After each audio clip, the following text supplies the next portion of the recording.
오늘 특세 넷째 날 예수님의 눈에 들다 라는 제목을 가지고 우리 말씀을 좀 묵상하고 기도의 제목을 함께 찾기를 원합니다. 잠깐 있다 갈 줄 알았던 코로나가 이렇게 장기화되어 가면서 정말 많은 분들이 지쳐가고 계시죠. 자영업자분들 너무 힘겹게 살아가는 모습 보니까 너무 안타깝고 기도가 정말 절로 나오는 그런 상황이 아닐 수가 없습니다. 그런데 또 한편으로는 방역의 최전선에서 뛰고 계시는 의료진들을 생각할 때 지쳤다는 말을 하기가 참 죄송스럽다, 그런 생각을 또 갖기도 합니다. 아무튼 이 기간에 우리 모두가 다 건강관리 정말 최선을 다해서 하셔야 되고, 또 이 기간을 지혜롭고 슬기롭게 우리가 잘 극복해 나가는 것이 필요할 것 같습니다. 특별히 우리 신자들에게는 건강 관리뿐만 아니라 정말 중요한 것이 믿음 관리입니다. 이 믿음 관리를 이 장기화되는 코로나 이 기간 가운데 정말 영적인 몸부림을 치면서 우리가 믿음 관리를 잘 해 나가야 됩니다. 왜냐하면 점점 갈수록 내 믿음의 민낯이 보여주고 있기 때문에 그렇습니다. 영적으로 게을러지고 있거나 신앙의 편리함을 점점 추구해 가고 있는 나의 민낯을 보니까 여러분 섬뜩섬뜩하시죠? 내 믿음의 실력이 이 정도밖에 되지 않았는가, 그런 생각을 하게 되면서 지금이야말로 내 믿음 잘 지켜나가야겠다, 그런 생각이 절실하게 들어지는 시국이 아닌가 생각이 들어집니다. 그래서 한 해를 출발하면서 저와 여러분들이 정말 가져야 될 기도의 제목이 무엇인가? 내 믿음의 실력이 곤두박질 치지 않을 수 있도록 하나님 저를 붙잡아 주시옵소서. 여러분 이 기도의 제목 반드시 하셔야 되고, 또 하나는 주님 정말 확고한 믿음을 가지고 신앙의 슬럼프를 막아낼 수 있도록 은혜를 더하여 주시옵소서. 이 기도의 제목을 주 앞에 올려드릴 수 있는 오늘 이 새벽 우리의 지금 코로나의 장기화된 기간의 기도의 제목이 되었으면 좋겠습니다. 자, 그런 전에서 오늘 본문 말씀도 특별히 본문 안에서 올 한 해 우리가 출발하면서 반드시 붙잡아야 될 확고한 믿음 두 가지, 반드시 붙잡아야 될 확고한 믿음 두 가지를 오늘 본문 속에서 함께 나눠보려고 하는 것입니다. 자, 우리가 어제까지 룻기 1장을 3일에 걸쳐서 마무리를 졌습니다. 룻기 1장은 우리가 공부했듯이 사사들이 치리하던 땅에 그 땅에 흉년이 드니라 라면서 극심한 흉년으로 시작이 되었습니다. 그런데 그 마무리는 볼이 추수하는 황금빛 풍년으로 마무리가 되는 것을 확인할 수 있었죠. 룻기의 진행 과정은 죽음의 릴레이로 진행이 되어졌죠. 엘리멜렉이 죽고 말론이 죽고 기련이 죽고 이 죽음의 릴레이로 진행이 되었지만은 이제 그 룻기의 마지막은 뭔가 봄의 따뜻함이 나오는 듯한 그런 느낌으로 마무리되는 것을 보게 됩니다. 그래서 룻기 2장을 보니까 룻기 2장은 어떤 그 봄의 생명력의 기운을 이어받아서 뭔가 새로운 역사가 일어날 것 같은 그런 분위기를 감지해 볼 수가 있습니다. 성경은 그 새 역사를 일으킬 인물로 오늘 우리에게 보아스라는 인물을 소개해 주고 있습니다. 보아스라는 인물 많이 들어보셨죠? 보아스라는 이름의 뜻은 그 안에 힘이 있다, 그 안에 힘이 있다라는 뜻을 가지고 있습니다. 이미 룻기 1장에서 사망했지만 말론과 기련이라는 나오미의 두 아들의 이름과 비교해 봤을 때 보아스의 이름은 너무나도 상반된 이름의 뜻이 아닐 수가 없어요. 왜냐하면 나오미의 아들이었던 말론은 그 뜻이 질병이라는 뜻이에요. 기련은 수척하다라는 뜻입니다. 그러니 그 안에 힘이 있다라는 보아스하고 얼마나 상반된 이름입니까? 이 두 친구들은 그 이름 때문인지 몰라도 수척한 그 질병 가운데서 어머니보다 먼저 세상을 떠나가게 되었습니다. 그런데 비실비실 수척했던 이 말론과 기련에 비해서 보아스는 그야말로 그 이름의 뜻대로 그 안에 힘이 있는 그야말로 생기가 넘쳐나는 그런 사람이었다. 힘이 있고 생기가 넘쳐나는 사람, 그 사람이 보아스였다라고 성경은 말씀하고 있고요. 거기에다가 이 사람은 재력까지 엄청난 재력까지 갖추고 있었던 사람이었습니다. 오늘 본문 1절에 보니까 보아스를 가리켜 유력한 자다라고 표현하고 있죠. 그 유력한 자라는 뜻이 그야말로 갑부를 말합니다. 힘이 있는 갑부, 부호를 의미하는 것이 유력한 자예요. 그러니까 그 당시에 이 보아스는 그 베들레헴 지역에서 아주 영향력이 있었던 재력가였음을 우리는 짐작해 볼 수가 있는 것이죠. 야, 힘이 있고 생기가 넘치고 또 재력까지 갖춘 사람. 그런데 룻기가 진행되는 과정 속에서 보니까 보아스는요, 여기다가 뭐까지 갖추었는가? 고매한 인격과 성품까지 갖춘 사람이 보아스예요. 그야말로 아름답고 멋진 사람이 보아스입니다. 오늘 보아스의 이 인물됨을 보면서 여러분 기도의 제목이 생기지 않습니까? 우리 사랑하는 모든 성도님들이 이 보아스의 힘이 넘치는 생기, 보아스의 재력, 보아스의 성품과 이 고매한 인품까지도 소유할 수 있는 축복이 우리 모든 성도들 가운데 임할 수 있게 되기를 여러분 주님의 이름으로 간절히 축복합니다. 그래서 오늘 성경을 점점 읽다 보니까 룻기의 초점이 그래서 보아스에게 집중되는 것을 이제 보게 돼요. 자, 그런데 성경의 카메라가 보아스에게 집중되기 전에 잠깐 지금 베들레헴으로 돌아온 두 과부 나오미하고 룻에게로 카메라를 잠깐 좀 이동하고 있는 장면을 보여주고 있습니다. 두 과부. 여러분, 이스라엘 사회에서 과부라는 신분은 그야말로 사회적인 최약체, 최상의 계층의 어떤 약자, 그들이 과부였습니다. 그런데 룻은 어떻습니까? 어머니인 나오미는 과부이면서 이스라엘 사람이지만 룻은 과부이면서 뭐예요? 이방 여인이에요. 그러니까 타국에 와서 살아가는 그야말로 요즘 말로 하면 소수자입니다. 여러분, 타국에 가서 전혀 문화권이 다른 사람들하고 함께 살아가는 것 자체가 스트레스죠. 설상가상으로 룻은 지금 어떤 상황이에요? 이 당시 유대인들이 이방인을 향한 이 천대와 괄시가 이루 말할 수가 없었습니다. 그러니 과부에다가 이방 여인으로 유대 사람들로부터 천대와 괄시를 받는 이런 상황 가운데 있었던 사람이 좀 룻의 형편이었던 것입니다. 그러니 이런 엄혹한 현실 속에서 시어머니를 모시고 살아야 되는 이 룻의 이 상황은 무슨 팔자 타령을 할 한가한 여유가 전혀 없습니다. 먹고 살기 막막하기에 입에 풀칠이라도 하기 위해서 오늘 뭐 하려고 합니까? 밭에 이삭이라도 죽기 위해서 나가겠다라고 어머니에게 이야기하는 장면을 보게 되지요.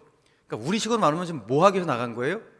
일용직 근로를 하기 위해서, 풀 뽑거나 쓰레기 하나씩 줍기 위해서 일용직 근로를 하기 위해서 나가겠다고, 먹고 살기 위해서 처절한 지금 분투를 하고 있는 룻의 모습을 보여주고 있습니다.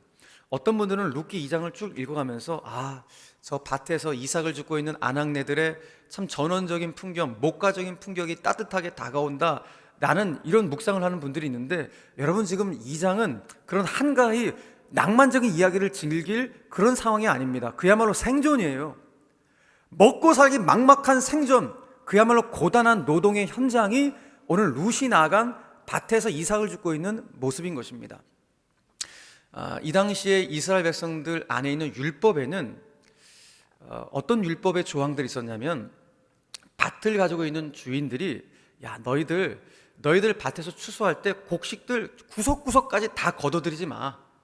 다 걷어들이지 말고 가난한 소외된 이웃들, 과부들을 위해서, 나그네들을 위해서, 고아들을 위해서 그들을 위해서 조금 남겨놔. 구석구석 그거 다 걷어들이지 말고 그들을 위해서 남겨두어라 라는 명령이 율법에 기록이 되어 있습니다. 그래서 이와 같은 어떤 사회적 약자를 배려하는 모습들이 이스라엘 사회 가운데, 공동체 가운데 있었던 것이죠. 그러니까 하나님은 여전히 사회적 약자를 배려하고자 하는 하나님의 마음이 율법 규정 가운데 두게끔 하면서 이스라엘 공동체가 정말 모두가 다 주님 안에서 어떤 사랑을 함께 나눠갈 수 있는 그런 공동체를 만들어가기를 원하셨던 것이죠. 그래서 오늘 룻이 누군가의 밭으로 그 이삭을 줍겠다며, 떨어진 이삭, 걷어들이지 않는 그 이삭을 줍겠다며 오늘 누군가의 밭으로 향하고 있는 장면을 보여주고 있습니다. 자, 그런데 오늘 성경은 룻이 누군가의 밭으로 향하고 있는데 우연히 어느 밭에 도달했는데 그 밭이 우연히 보아스의 밭이다 라고 성경이 말씀하고 있어요. 자, 3절 말씀 보십시오. 3절 말씀 보니까 룻이 가서 베는 자를 따라서 밭에서 이삭을 줍는데 우연히 엘리멜렉의 친족 보아스에게 속한 밭에 이르렀더라라고 말씀하고 있어요. 자, 여기서 우리는 우연이라는 단어가 참 마음에 좀 거슬리죠. 그러니까 여기서 우연이라는 단어는 성경 기자가 룻의 입장에서 기록을 한 것 같아요. 그러니까 룻의 입장에서는 어떻게 가다 보니까 보아스의 밭에 이르는 것처럼 룻은 생각할 수 있겠죠. 그런데 하나님의 입장에서는 뭐예요? 하나님의 섭리와 계획 속에 있는, 그러니까 룻의 발걸음을 인도하시는 하나님의 계획과 섭리 속에서 룻이 보아스의 밭에 이르렀다라는 것이죠. 자, 이런 맥락에서 바로 다음 4절에 나오는 마침이라는 단어도 같은 의미입니다. 자, 4절 말씀 보니까 마침 보아스가 베들레헴에서부터 와서 자기 밭에 이르는 거예요. 그래서 베는 자들에게 이르렀다라고 하는데, 이 마침이라는 단어 역시 우연히 어쩌다 보니까 자기 밭에 이르러서 룻을 만났다, 이런 차원에서 설명하고자 하는 단어가 아니라 이것 역시 하나님의 섭리와 계획 속에서 하나님이 룻과 보아스를 만나게 하기 위해서 보아스를 자기 밭으로 이르게 하셨다라는 것으로 해석하는 것이 더 건강한 해석이고, 바로 이것이 하나님의 일하심인 것입니다. 자, 그러니까 지금의 이 모습들은 룻하고 보아스 이야기 속에 하나님이 들어오신 것이 아니라 하나님의 원대한 계획과 섭리 속에 룻하고 보아스가 들어왔다는 거예요. 그러니까 하나님이 당신의 원대한 계획과 섭리 속으로 누구를 끌어들인 거예요? 룻과 보아스를 끌어들인 이야기로 봐야지만이 성경을 제대로 해석한 것입니다. 바로 이것 때문에 룻이 회복이 된 거예요. 그러니까 룻의 회복은 보아스를 만났기 때문에 회복이 되었다? 물론 겉으로 볼 땐 맞아요. 겉으로 볼 땐 룻이 정말 만남의 축복이 있었던 것이죠. 보아스를 만나기 때문에 회복이 가능했던 거예요. 그런데 엄밀히 말해서는 룻을 만나게 하신 하나님의 섭리, 아니 보아스를 만나게 하신 하나님의 계획, 하나님의 섭리, 하나님의 은혜 때문에 룻이 회복이 되었다는 것입니다. 다시요. 자, 룻이 인생이 역전되어지고 룻의 인생이 회복되어진 것은 보아스라는 사람을 만났기 때문에 분명히 회복된 건 맞아요. 근데 이것은 겉으로 봤을 때 그렇다는 것이죠. 엄밀히 봤을 때는 그 보아스를 만나게 하신 하나님의 섭리와 계획과 은혜 때문에 룻이 인생이 역전되고 회복이 되었다라는 것입니다. 자, 그렇기 때문에 여러분, 하나님의 구원의 이야기 속에 있는 사람들에게는 우연이라는 것이 존재하지 않아요. 저와 여러분들이 하나님의 구원의 이야기 속에 있는 사람들이죠. 맞죠? 우리가 구원받았으니. 그렇기 때문에 하나님의 구원의 이야기 속에 있는 우리 신자들에게는 우연이라는 것이 없다. 그저 우리는 하나님의 섭리와 계획 속에 존재한 그런 인물들임을 우리는 깨닫게 되는 것입니다. 그럼 여기서 저와 여러분들 질문을 하나 하게 되죠. 목사님, 그러면 아니 모든 것이 다 하나님의 섭리와 계획 속에 있으면 우리가 뭐 할 일이 없네요? 하나님이 다 알아서 하실 텐데 우리가 뭐 아무것도 할 일 없고 가만히 있으면 되겠네요? 자, 이런 질문을 하게 되겠죠. 여러분, 그러나 그렇지 않습니다. 우리는 우리에게 맡겨진 삶의 길을 걸어가야 돼요. 하나님이 성실하시듯이 우리도 성실하게 우리에게 주어진 삶의 이삭들을 하나씩 하나씩 주시면서 삶의 길을 걸어가야 되는 것입니다. 왜냐하면 하나님은 언제나 우리가 땀 흘리며 최선을 다하는 일상의 삶 속에 하나님이 개입하시기 때문이에요. 그러니까 하나님의 구체적인 개입은 어느 곳에 임하는가? 우리의 일상의 삶으로 주님이 개입해 들어오시는 거예요. 이런 성경의 인물들, 하나님께 쓰임받았던 성경의 인물들 모두가 다 그랬어요.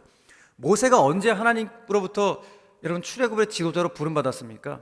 미디안 광야에서 평범하게 가정을 책임지며 목동으로서 일하고 있을 때, 땀 흘려 일하고 있을 때 하나님의 부름을 받은 거예요. 여러분, 다윗이 언제 골리앗을 치는 장수로 부름받았습니까? 목장에서 양을 돌보고 있을 때, 땀 흘려 양을 돌보고 있을 때 부름받은 거예요. 베드로, 안드레, 야고보, 요한 이런 사람들이 언제 예수님의 제자로 부름받은 것입니까? 자신의 삶의 자리에서 최선을 다해서 땀 흘리며 그물을 깁고 있을 때 부름받게 되었던 것입니다. 여러분, 그렇습니다. 하나님은 우리의 삶 가운데 개입하시는데 어느 곳에 개입하시는가? 일상으로, 우리의 평범한 일상으로 땀 흘려 일하는 그 일상의 삶으로 개입하시는 거예요. 언제? 당신의 완벽한 계획 속에서 완벽한 타이밍에 우리의 일상의 삶으로 개입해 들어오신다. 이 사실을 우리가 잊지 말아야 되는 것입니다. 그렇기 때문에 그 하나님의 완벽한 계획과 완벽한 타이밍 속에서 우리의 삶 가운데 들어오시는 하나님의 개입이 우리의 육신의 눈으로는 때로는 우연으로 보일 수도 있고 마침으로 보일 수 있겠지만은 하나님의 구원의 이야기 속에 있는 우리들의 삶 속에서는 엄밀히 말해서는 그 모든 것이 하나님의 완벽한 계획 속에 있는 것이고 완벽한 타이밍 속에서 하나님이 우리 가운데 개입해 들어오신다라는 사실을 잊지 말아야 되는 것입니다. 사랑하는 성도 여러분, 저는 2021년도 대망의 한 해를 출발하면서 저와 여러분들이 오늘 정말 다른 건 몰라도 이거 하나, 어떤 거? 그래, 올 한 해 하나님께서 내 삶 가운데 개입해 들어오신다. 어떻게? 당신의 완벽한 계획과 섭리 속에서 완벽한 타이밍 속에서 내 삶 가운데 들어오셔서 나를 위하여 일해 주실 것이다 라는 이 확고한 믿음을 여러분 붙들고 출발할 수 있는 올 한 해가 되기를 간절히 바랍니다. 다시요, 하나님은 우리의 삶 가운데 반드시 구체적으로 개입하실 터인데 당신의 완벽한 계획과 섭리 속에서 그리고 완벽한 타이밍 속에서 우리 삶 가운데 일상의 삶 속으로 들어오셔서 나를 위하여서 반드시 일하여 주신다는 사실을 믿으시고 대망의 2021년도를 출발해 갈 수 있는 저와 여러분들이 되기를 주님의 이름으로 간절히 축원합니다. 자, 그래서 오늘 우리 신비 가운데 새겨야 될 첫 번째 확고한 믿음이 무엇인가? 하나님은 완벽한 계획 속에서 완벽한 타이밍에 내 일상의 삶으로 개입해 들어오신다. 그래서 나를 위하여 일하여 주실 것이다. 자, 이 사실 붙들고 출발할 수 있는 저와 여러분들이 되기를 바랍니다. 첫 번째 기도의 제목이에요. 두 번째, 우리가 오늘 우리의 신비 가운데 확고히 새겨야 될 확고한 믿음이 무엇인가? 자, 그것은 다른 것이 아니라 우리가요, 예수님의 눈에 든 축복의 사람이다. 우리는 예수님의 눈에 쏙 든 축복의 사람이다 라는 사실을 여러분 반드시 믿고 한 해를 출발하셔야 돼요. 너무나 중요한 여러분 영적인 교훈입니다. 자, 지금 보아스가 자신의 밭에서 일하고 있는 일꾼들을 격려하기 위해서 자기 밭에 곡식을 추수하는 자기 밭에 방문을 한 거예요. 자, 방문을 해서 오늘 보아스가 일꾼들을 격려할 때 그 격려의 말이 무엇입니까? 자, 오늘 본문 4절 말씀 보니까 여호와께서 너희와 함께 하시기를 원하노라. 여호와께서 너희와 함께 하시기를 원하노라 라면서 격려의 말을 합니다. 그랬더니 이 격려의 말을 받은 일꾼들이 주인을 향하여 보아스를 향하여서 이렇게 또 축복을 합니다. 4절 하반절 말씀 보니까 여호와께서 당신에게 복 주시기를 원하나이다 라고 반응을 해요. 여러분, 야, 진짜 아름다운 노사관계 아닙니까? 그죠? 여러분, 우리의 직장에서 우리의 일터에서 이런 아름다운 노사관계 속에서 일을 한다면, 서로가 서로를 축복하는 이런 관계 속에서 일을 한다면은 정말 일할 맛이 나는 일터일 것이고 그 일의 능률도 상당할 것이다 라는 기대감이 생겨지게 됩니다. 교회에서도 마찬가지겠죠. 여러분, 교회에서도 우리 신자들이 만날 때마다 이와 같은 축복의 인사로서 서로를 격려한다면 신앙의 기쁨은 몇 배나 아마 되겠죠. 여러분, 우리가 사는 사회가 지금 어떻습니까? 너무 매섭고 삭막하고 숨막힐 정도의 그런 세상을 우리가 살아가고 있죠. 그런데 그런 세상 가운데 살아가다가 일주일에 한두 번 교회에 왔는데, 교회 와서 성도가 서로를 바라면서 이런 축복의 인사를 함께 나눈다면 얼마나 힘이 되고 얼마나 용기가 되겠습니까? 자, 그런 선에서 우리 수원제일교회는 앞으로 계속해서 신명기에 나오는 모세의 인사였던 당신은 하나님의 사람입니다, 하나님의 사람으로 평생 기억되시길 바랍니다, 이 모세의 인사뿐만 아니라 더불어서 보아스의 인사를 이제 우리가 해야 돼요. 보아스의 인사가 무엇입니까? 하나님이 당신과 함께 하시길 바랍니다. 그 일꾼들이 고백했던 하나님이 당신에게 복 주시기를 바랍니다 라는, 여러분, 이 축복을 서로가 한다면 얼마나 좋을까요? 다시요, 하나님이 성도님과 함께 하시길 바랍니다, 하나님이 성도님에게 복 주시기를 바랍니다. 이 인사를 서로가 해나간다면 너무나 큰 힘이 되겠죠. 자, 우리가 옆에 성도님들 안 보고 있지만은 일단 가족들 가운데 하나님이 올 한 해 당신과 함께 하시길 바랍니다, 하나님이 올 한 해 당신에게 복 주시길 바랍니다, 우리 옆에 있는 가족들 가운데 남편에게 아내에게 한번 해보시길 바라고, 현장에 있는 교육자들도 자 시작. 하나님께서 성도님과 함께 하시길 바랍니다. 그리고 하나님께서 성도님에게 복 주시기를 바랍니다. 할렐루야. 야, 오늘 이 축복을 한 해 동안 쫙 밀고 나갈 수 있는 저와 여러분들이 되었으면 좋겠습니다. 자, 지금 보아스가 일꾼들을 격려하면서 탁 보다 보니까 보아스의 눈에 들어온 한 여인이 젊은 처자가 있었던 것입니다. 그래서 일꾼을 감독하는 감독자에게 물어봤어요. 저 젊은 여자가 누굽니까? 그랬더니 일꾼을 감독하는 사람이 보아스에게 말을 하는 거야.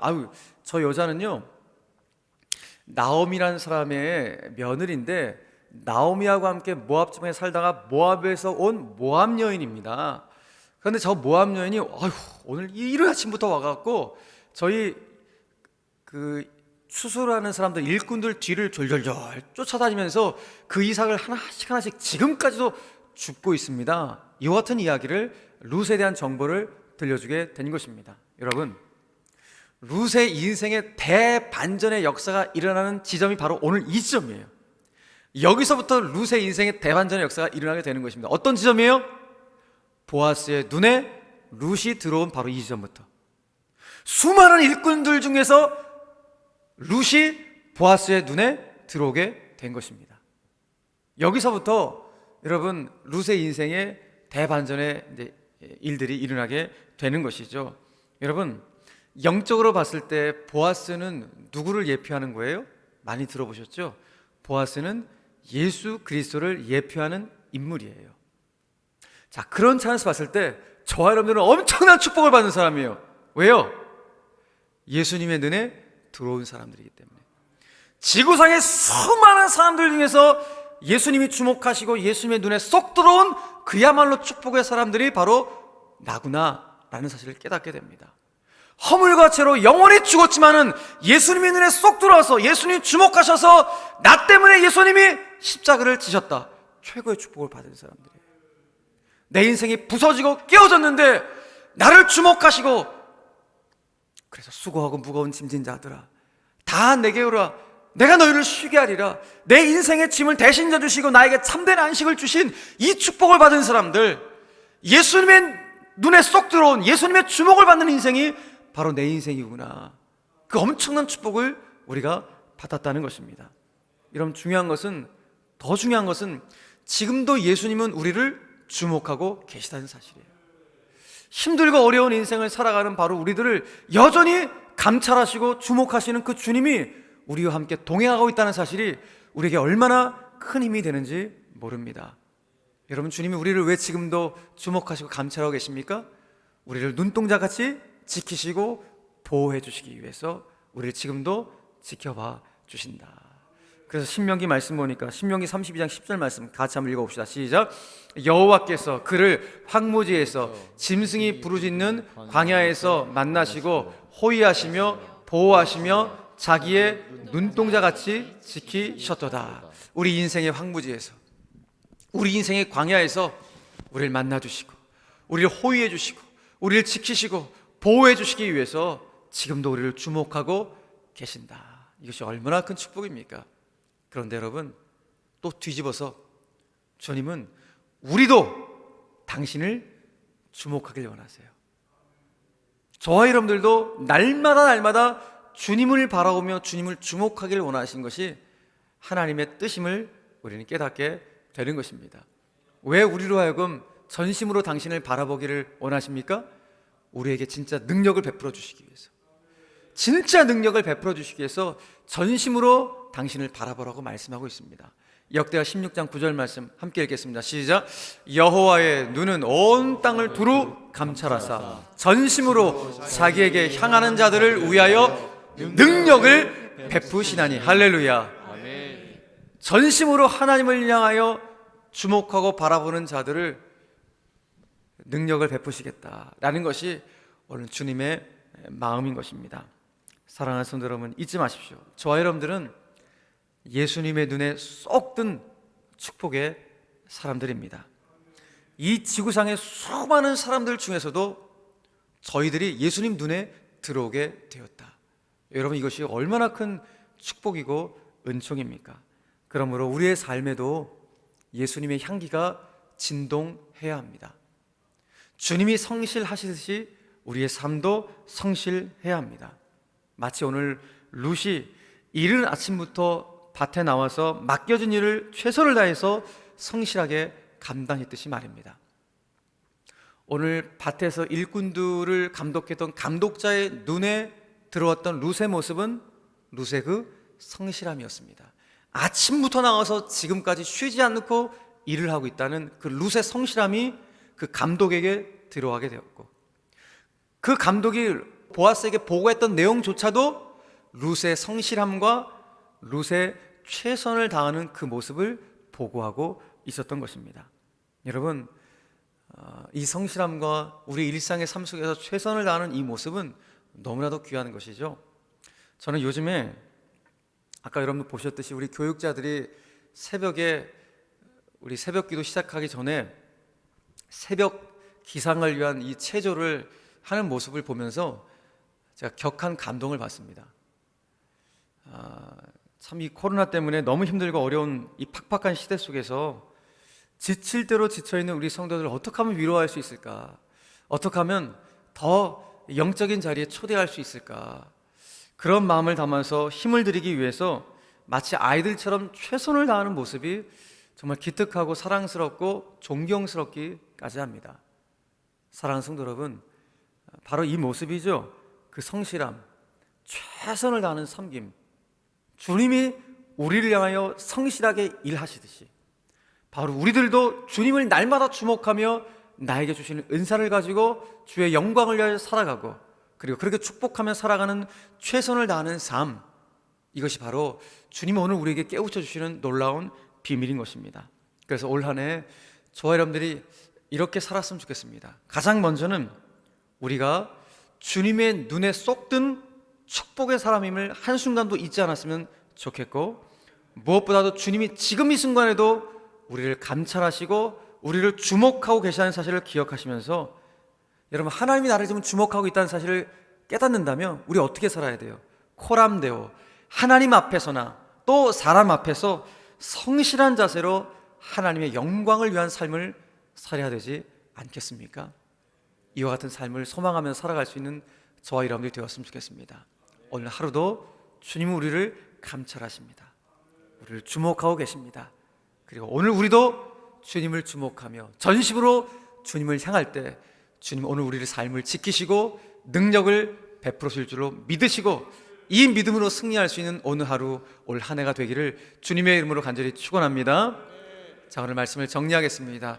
두 가지를 나누었죠. 힘들고 어려운 이 세상, 올 한 해 특별히 우리가 반드시 붙잡고 나아가게 될 확고한 믿음이 무엇인가? 그 첫 번째는 하나님은 우리 삶 가운데 개입해 주실 텐데 어떻게 개입해 주시는가? 당신의 완벽한 계획 속에서 완벽한 타이밍을 가지고 우리의 삶에 개입해 들어오셔서 우리를 위하여 일하여 주신다, 이 사실을 확고히 믿으시고, 자, 두 번째는 무엇을 나눴습니까?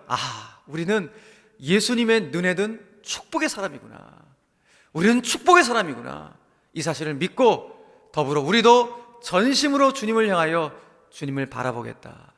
주님이 예비하신 그 능력을 소유하고 오늘 보아스의 그 힘과 생기, 보아스의 그 재력, 보아스의 고매한 인격과 성품까지도 주님이 주신다는 사실을 믿으시고, 이 믿음으로 올 한 해를 뚜벅뚜벅 걸어감으로 승전보를 주 앞에 올려드릴 수 있는 우리 모든 성도들의 삶이 되시기를 주 예수 그리스도의 이름으로 간절히 축원합니다.